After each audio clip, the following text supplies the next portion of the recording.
Alors normalement, c'est bon, j'ai fait l'enregistrement. Alors, je reviens concernant la lettre commerciale. C'est toujours le rappel, hein, c'est le document PowerPoint de la dernière fois. Donc, on voit bien que la lettre commerciale a une forme particulière que nous avons étudiée la dernière fois. Une lettre commerciale est composée de différents éléments. On a en haut, qu'est-ce qu'on a en haut? Qu'est-ce qu'on a en Le haut? logo. Le logo, le slogan de l'entreprise. En bleu, ici en haut à gauche, qu'est-ce qu'on retrouve? En haut à gauche, on retrouve quoi? Je vais agrandir un peu. En haut à gauche, en bleu, qu'est-ce qu'on retrouve ici? L'expéditeur. Le nom de l'expéditeur et l'entreprise de l'expéditeur, d'accord? De l'expéditeur et le nom de l'entreprise, hein, avec l'adresse. Qu'est-ce qu'on a ici en jaune? Le nom de qui cette fois? Destinataire. Très bien, nom du destinataire et le nom de l'entreprise du destinataire avec son adresse. En bleu, l'information bleue se rattache à Date d'envoi et le date, lieu d'envoi. exactement, date et lieu d'envoi. On a maintenant à gauche l'objet. L'objet. Donc, vous vous dites des fois objectif ou but, on l'écrit objet, hein. L'objet, c'est pourquoi j'écris la lettre. L'objet ou le pourquoi de la rédaction de la lettre. L'objet qu'on va rédiger sous comment? Sous forme d'une longue phrase ou d'une phrase nominale? Comment on va rédiger l'objet? Phrase courte nominale. Phrase courte nominale. L'objet, c'est un ensemble de mots. Pourquoi écrire cette lettre? Voilà, et on va expliquer rapidement le pourquoi de cette lettre. Ensuite, nous allons mettre le titre de civilité. On va s'adresser à madame, monsieur, et on verra, en fonction du destinataire, bien sûr. Nous avons ici le corps de la lettre, on travaillera ça plus tard. Bien sûr, à la fin, il faut faire une formule de salutation, une formule de politesse pour clôturer la lettre. Je vous ai envoyé ce matin dans le Classroom un document PDF intitulé Formule de politesse. D'accord? Donc, ce document, vous pouvez trouver différentes formules de salutation à intégrer dans la lettre formelle. Ce sont des formules passe-partout qui doivent être apprises. Ce n'est pas la peine de les inventer, hein. Bien sûr, comme toute lettre à la fin, l'expéditeur doit mettre son nom et son prénom et signer.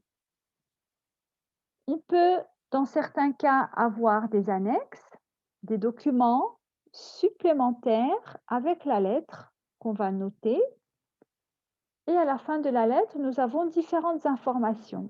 C'est quoi ces informations? On les a vues la dernière fois. Qu'est-ce qu'on a comme Forme juridique. forme juridique de la société? Très bien. Quoi encore? Adresse. Adresse, Coordination bancaire. coordonnées bancaires, très bien. Coordonnées bancaires et numéro du registre du commerce, hein. Vous savez que chaque entreprise a un numéro dans la chambre de commerce et on peut mettre le numéro. Donc voilà, ce sont les informations principales que l'on retrouve, dans la forme d'une lettre. On a ensuite, donc ça, ce sont les détails, je ne reviens pas dessus, on l'a déjà travaillé la dernière fois. On a ici des formules de politesse que vous trouverez également, comme je viens de vous le dire, dans le document PDF envoyé ce matin dans le Classroom, hein. Et on a des conseils, ce qu'il faut faire, ce qu'il ne faut pas faire. Et on a l'exemple de cette lettre. Nous l'avions travaillée la dernière fois, oui ou non? Il me semble que oui, avec ce groupe, on a travaillé cette lettre. Est-ce que quelqu'un peut Oui. confirmer? Oui. Et il y avait un petit devoir qui était vraiment facile dans la mesure où il fallait, à chaque partie, retrouver l'intitulé de la rubrique. Donc, en 1, c'est quoi ça? C'est quoi cette rubrique? C'est quoi cette partie de la lettre? Qu'est-ce qu'on a ici? Qu'est-ce qu'on a ici? Comment ça s'appelle? L'entreprise, Oui, c'est expéditeur. alors, ça s'appelle l'en-tête de l'entreprise. Donc, Oui. on peut mettre un logo ou l'en-tête de l'entreprise. On a des informations sur le nom de l'entreprise, bien sûr, hein, son nom. Et ici, il y a son statut, sa forme juridique et son adresse. Donc, vous voyez, des fois, la lettre, on peut avoir des informations en haut ou en bas. Ça dépend. D'accord? Donc, ici, on a ce qu'on appelle l'en-tête de l'entreprise. Nom, etc. Est-ce qu'on a le logo ici de l'entreprise? Le logo. Est-ce qu'on retrouve dans cette lettre le logo de l'entreprise? Non. Non. Le logo, c'est le petit dessin. Le logo, c'est le petit dessin qui va représenter l'entreprise. D'accord? C'est des fois une couleur avec un petit dessin, etc. Donc ici, cette entreprise, qui est Hôtel Riviera, n'a pas de logo. La rubrique numéro 2 correspond à quoi? La rubrique Référent. référence, c'est-à-dire, on a quoi? Référence JMD GC83. C'est quoi ces références? Ça correspond à quoi? Référence de la lettre reçue. D'accord, c'est un numéro de lettre, tout simplement. D'accord? Chaque lettre, chaque courrier de l'entreprise formelle est numéroté. C'est le numéro de la lettre. Objet. Donc l'objet, qu'est-ce qu'on vient de dire? L'objet, c'est quoi? Pourquoi? Pourquoi on écrit la lettre? Le motif de la lettre.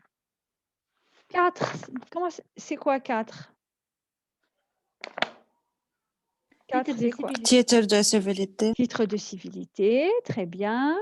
On a ensuite le corps de la lettre qu'on ne va pas travailler. 5. Pièce jointe. Pièces jointes ou les documents qui sont rattachés à cette lettre. D'accord? Oui. Donc, une petite question. Par exemple, quand vous faites une lettre de motivation pour un travail, pour obtenir un travail, quelle est la pièce jointe que vous mettez avec votre lettre de motivation? Quelle pièce jointe Le CV. mettre avec la lettre de motivation? Bien sûr, le CV. D'accord? Donc, la pièce jointe, comme on l'a expliqué la dernière fois, c'est le document qui accompagne la lettre, la présente lettre. D'accord? Donc 4, 5, 6. Alors 6, c'est quoi ça? Qu'est-ce qu'on a ici comme information? Renseignement. Renseignement de quel type? Les numéros des registres du commerce et des sociétés. Oui, c'est le numéro de registre du commerce et des sociétés et les numéros bancaires. CB, là, on Oui. doit avoir le numéro bancaire. 7. C'est quoi 7? Signature. Signature. Signature. Attention, la signature est composée de 3 éléments. On va avoir tout d'abord la fonction. Qu'est-ce qu'il fait, la personne dans cette entreprise? Qu'est-ce qu'elle fait? Pardon? Signature لإلنا ولا اللي بعت اللتر؟ À celui qui envoie la lettre, bien sûr, de l'expéditeur. Donc, la personne qui envoie la lettre, on a sa fonction. Cette personne, c'est le directeur. D'accord? Donc, la signature, c'est 3 éléments. Fonction, directeur. Après, signature manuscrite à la main. Et après, le nom. J.M. Diquet. D'accord? Donc, la signature, vous voyez, c'est bien 3 éléments. Fonction, directeur, signature à la main et le nom. D'accord? On a également 8. Qu'est-ce qu'on a en 8? Qu'est-ce qu'on a en Lieu 8? et date d'envoi. D'accord, Dieu et date d'envoi. Donc, le lieu et la date d'envoi qui doit être précisée de manière claire. Et on a en 9. Qu'est-ce qu'on a en 9? Destinataire. Destinataire. Non On à met le nom l'entreprise du destin. Tout à fait. On met le nom de la société qui va recevoir la lettre, nom du destinataire. D'accord? Donc, nous avons terminé maintenant avec ce premier PowerPoint. Je vais vous faire partager maintenant le document envoyé ce matin. Est-ce que vous voyez le courrier de l'entreprise là? Oui. D'accord. Donc ça, ce document, le courrier de l'entreprise, c'est le livre d'activité de français. Est-ce que vous l'avez récupéré, ce livre? Non. Oui.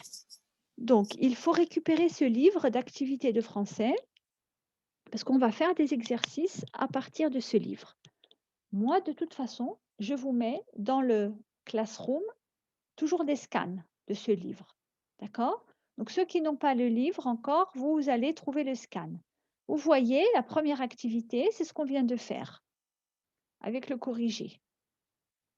D'accord? Donc, vous avez la première activité. Dans ce livre, on va faire maintenant des exercices et on va les corriger directement et je vais vous donner également des activités à faire à la maison. Donc, vous avez dans le Classroom le scan des 5-6 premières pages. D'accord? Je les ai postées ce matin. On va faire maintenant les activités relatives à ce premier chapitre concernant la forme de la lettre commerciale. Alors, première activité. On va travailler numéro 1 maintenant. Raison ou tort? Je vais vous poser des questions ici et vous allez me dire si c'est vrai ou si c'est faux. D'accord?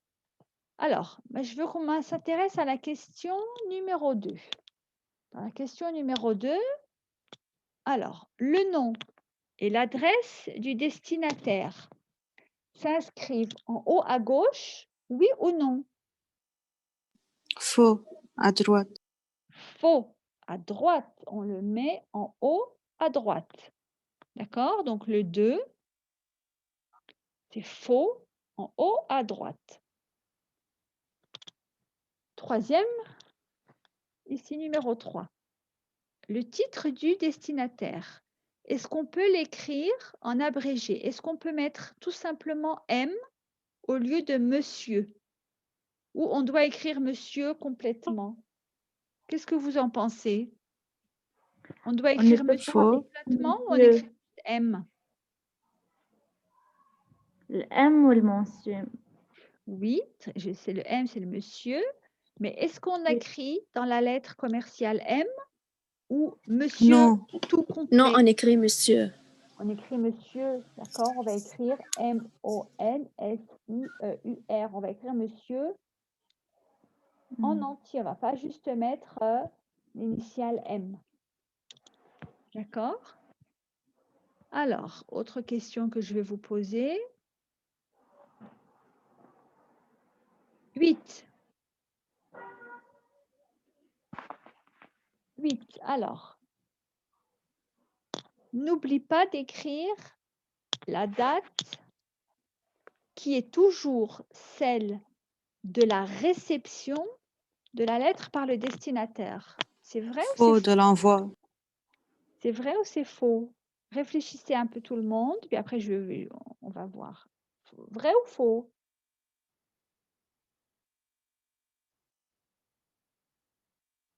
Faux Faux, bien sûr. de l'envoi. On écrit la date d'envoi et pas la date de réception. J'écris la date, par exemple, aujourd'hui, nous sommes le 4 janvier, je vais mettre Tripoli le 4 janvier. Je ne vais pas mettre le jour où le destinataire va recevoir la lettre. D'accord? Ce n'est pas logique. Donc, je mets la date d'envoi de la lettre. Ensuite, qu'est-ce que je peux encore vous poser comme question? Alors,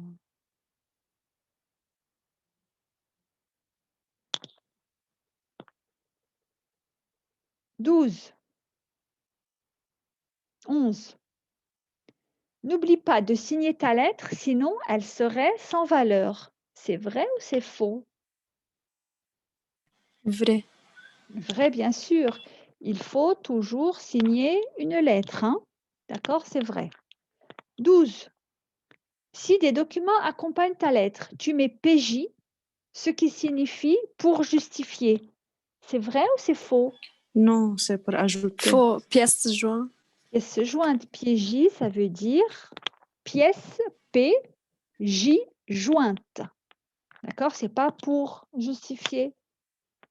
D'accord? Donc voilà, ici on a fait quelques activités vrai-faux. Maintenant, on va faire les activités 2. Obligatoire ou facultatif? Ça veut dire quoi facultatif? اختياري. Voilà, qui n'est pas obligatoire. Donc là, je vais vous demander si les informations ici sont obligatoires, oui ou non. D'accord? Donc si c'est obligatoire, vous me dites obligatoire. Si c'est facultatif, c'est-à-dire non obligatoire, vous me dites facultatif. Par exemple, dans une lettre commerciale, dans la forme de la lettre commerciale, est-ce qu'on doit trouver les jours et les heures d'ouverture de l'entreprise? On doit trouver ça? Non, c'est facultatif. D'accord? On doit trouver l'adresse de l'entreprise, c'est obligatoire, mais on ne doit pas trouver les horaires et les jours d'ouverture de l'entreprise. 3. Dans la forme de la lettre, est-ce qu'on retrouve la forme juridique de la société? On retrouve, c'est obligatoire ou Oui. c'est facultatif? Obligatoire. C'est obligatoire, bien sûr. 3, c'est obligatoire. On doit retrouver la forme juridique de la société. 4. Le montant du capital d'une société anonyme. Est-ce que cette information, elle est obligatoire ou facultative? Facultative. Facultatif. Alors, d'une société anonyme, c'est obligatoire. Et par exemple, pour les SARL ou les entreprises individuelles, ce n'est pas obligatoire. D'accord? Mais pour les sociétés anonymes, c'est obligatoire. D'accord? Donc, SA, oui, c'est obligatoire. Le numéro de téléphone de l'entreprise, est-ce qu'il est obligatoire, oui ou non? Le numéro de Obligatoire. téléphone de l'entreprise, oui, c'est obligatoire. D'accord? Est-ce que le numéro 6 de commerce des sociétés, c'est obligatoire ou facultatif? Obligatoire. Facultatif. On n'est pas obligé de le mettre. Hein. 7. Est-ce que le nom et l'adresse du destinataire, c'est obligatoire ou facultatif? Obligatoire. Obligatoire. Est-ce que le nom et l'adresse de l'expéditeur, c'est obligatoire ou pas? Obligatoire. Obligatoire. 11. La date d'écriture de la lettre, c'est obligatoire, oui ou non? Facultative. Obligatoire. On doit toujours mettre la date d'écriture de la lettre. On a dit on va mettre lieu et date. Tripoli, le 4 janvier 2021. C'est obligatoire de mettre la date d'écriture d'une lettre. D'accord? Donc 11, obligatoire. Est-ce que l'objet, il est obligatoire ou facultatif? Obligatoire. Obligatoire. La signature, on est obligé de signer? Oui ou non? Obligatoire.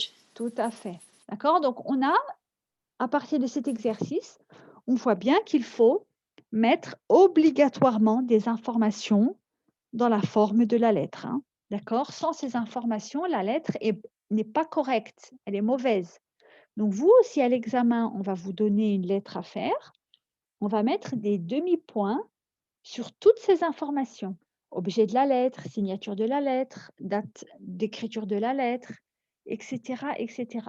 Il faut bien connaître quelles sont les parties constitutives d'une lettre. Ça va? Oui. On continue la prochaine activité. On va travailler maintenant sur l'objet d'une lettre. On a dit l'objet, c'est quoi déjà? L'objet d'une Pourquoi lettre, écrire c'est la quoi? lettre? Pourquoi on écrit la lettre? Le motif de la lettre. On a dit l'objet s'écrit sous forme de quelques mots d'une phrase nominale. D'accord? Donc, par exemple, quand on a la situation suivante, vous devez annoncer, vous écrivez une lettre pour annoncer que les marchandises n'ont pas été livré à la date voulue. Qu'est-ce que vous allez mettre comme objet? On va mettre une petite phrase comme ça. Retard de livraison. D'accord? On ne va pas mettre une longue phrase. Donc maintenant, l'activité qu'on va faire maintenant, c'est retrouver l'objet de chaque situation. Alors, qui veut lire? Situation 2. Qui veut lire? Moi. Allez-y. Vous devez aviser votre correspondant que vous allez procéder à l'expédition des marchandises. Donc, je dois prévenir mon correspondant ou mon interlocuteur, la personne à qui je vais envoyer la marchandise, que je vais l'envoyer. Donc, qu'est-ce que je vais mettre comme objet ici? Je vais lui écrire une lettre et je vais lui dire que je vais envoyer la marchandise. Qu'est-ce que je vais mettre comme objet? Qu'est-ce que je vais mettre? Objet, Envoi point. de la marchandise. Envoi de la marchandise ou expédition des marchandises commandées le, etc. Ou avec le numéro de commande. On va préciser aussi c'est quoi les marchandises, hein, d'accord? Mais là, on n'a pas l'information dans la situation. Mais on va préciser c'est quoi les marchandises. On va juste trouver le mot-clé. Dans la situation, on va trouver le mot-clé. Le mot-clé ici, c'est expédition des marchandises. Donc là, c'est déjà sous forme nominale. On va garder ça. 3. Pardon. 3. Quelle est la situation ici décrite? Qui veut lire la situation 3? Moi. Allez-y. Vous annoncez que vous annulez en partie. Donc, ça a coupé un petit peu chez moi. Alors, je vais relire. Vous annoncez que vous annulez en partie la commande passée précédemment. Quels sont les mots-clés ici que l'on doit retenir? Annulation. Annuler. Le mot-clé, c'est Commande. annuler. Commande passée. Oui, très bien. Donc, le mot-clé, c'est annuler. On va le mettre en nom. Annuler. Annulation. Annulation. C'est une annulation complète ou partielle? Partielle. Partielle. On va annuler une partie de la commande. Donc, on va mettre annulation partielle. D'accord? De la commande passée précédemment. On ne va pas mettre de la commande passée précédemment. Annulation De la partielle précédente commande. de la commande numéro 433. Chaque commande a un numéro. On va préciser le numéro ici. D'accord? Donc, annulation partielle de la commande numéro 433, par exemple. D'accord? Situation numéro 4. Qu'est-ce qu'on va mettre? On va repérer le mot-clé. Vous écrivez pour demander une documentation. Demandez. Quel est le nom de Demande. Demander. demande? Demande. Très bien. Donc, demande d'une documentation. D'accord? Demande d'une documentation sur les produits d'été. Je ne sais pas, d'accord? On va préciser des fois. Demande d'une documentation sur les promotions. Je ne sais pas, d'accord? On va préciser un petit peu. 5. Quel est le mot-clé ici? Vous écrivez pour confirmer votre Confirmer. commande. Confirmation. Donc, confirmer, le verbe devient en nom. Confirmation. Donc, confirmation de quoi? La commande numéro. Exactement. Confirmation de la commande numéro XYZ, etc., etc. Donc, vous voyez ici, on a fait les situations, les 5 premières situations. Je vous propose de faire les situations à la maison, les prochaines, d'accord? De 6 à 11. Vous faites ça comme activité à la maison. Vous trouvez l'objet de ces situations comme on vient de le faire. D'accord? Donc, Oui. vous ferez ça à la maison. Je continue. Maintenant, nous allons travailler la section 2. On a vu maintenant dans la section 1 comment est la forme d'une lettre. Dans la section 2, on va voir comment commencer et comment terminer une lettre. Donc, regardez. Ici, comment commencer une lettre. J'ai plusieurs situations ici à gauche. A, B, C, D, E, F, G. J'ai des titres ici, titres de civilité. Hein. Je dois faire correspondre chaque situation à chaque titre. Alors, première situation. Vous écrivez à une personne à laquelle vous présentez l'un de vos nouveaux produits. Donc, Cher client. on va écrire à qui? À un client et le titre de civilité qui correspond, c'est « cher client ». Donc, le A correspond à « cher client ». Pourquoi ce n'est pas « cher collègue » ? Pourquoi ce n'est pas ici « cher collègue » ? C'est quoi un Car collègue? le collègue pour l'étudiant. Un collègue pour l'étudiant. Un collègue, c'est quoi un collègue? C'est une personne avec qui on travaille. Un collègue de travail, d'accord? Je travaille par exemple avec, moi en français, je travaille avec Dr Rima Sultan, c'est ma collègue. D'accord? Vous, entre vous, vous êtes étudiant, vous êtes collègue à l'université. Ici, dans la situation A, c'est une situation commerciale. Hein? C'est une personne qui veut vendre un nouveau produit à une autre personne. Donc ici, il y a une relation de vente. Ce n'est pas du tout une relation dans le cadre du travail entre des personnes qui travaillent ensemble. D'accord? B. Allez, B. Qui veut lire le B? Cher... Moi. On va lire la situation. Allez-y. B.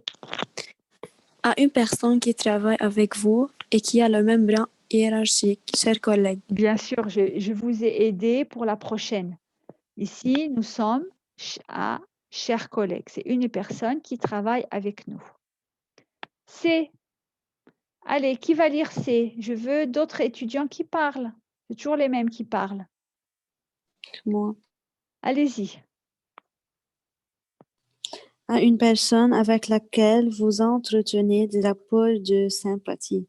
Oui, alors, on a ici des rapports de sympathie. On travaille avec cette personne, mais c'est une personne que l'on aime bien. On travaille avec cette personne depuis longtemps. On a des rapports de sympathie. Qu'est-ce qu'on va mettre ici? Qu'est-ce qu'on va mettre ici? Monsieur le directeur technique? Ou monsieur? Non.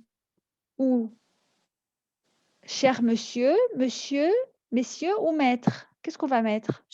Cher monsieur. Cher monsieur, on va mettre cher parce que c'est quelqu'un que nous aimons. C'est un partenaire professionnel que nous aimons bien. Rapport de sympathie, on va mettre cher monsieur. D'accord? D. Marie, tu es là, Marie? Marie-Rose. Oui, oui. Marie, vas-y. À une personne que vous ne connaissez pas ou que vous connaissez peu. Donc, on va utiliser lequel? Lequel titre?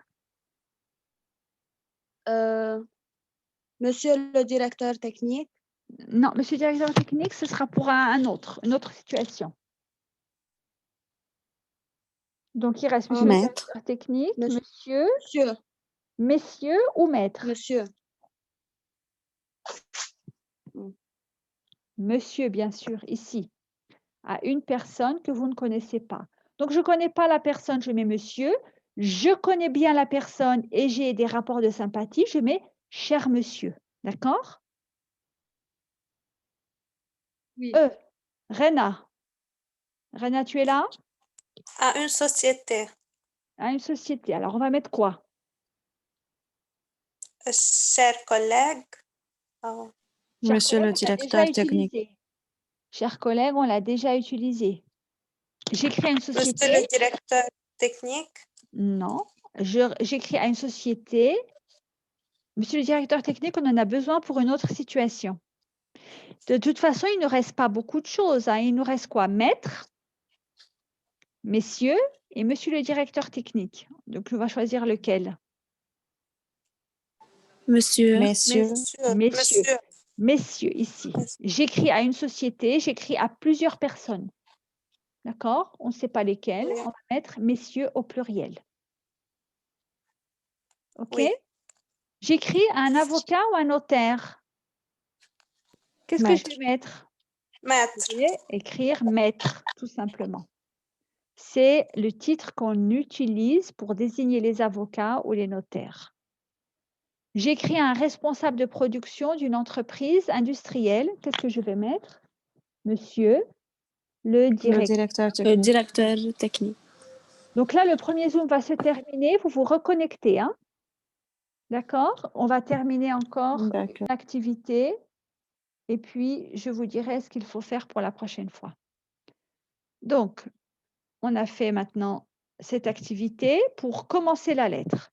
On va voir maintenant l'activité 2, trouver l'attaque d'une lettre. Pareil, on va le faire ensemble et je vais vous expliquer quand vous ne comprenez pas.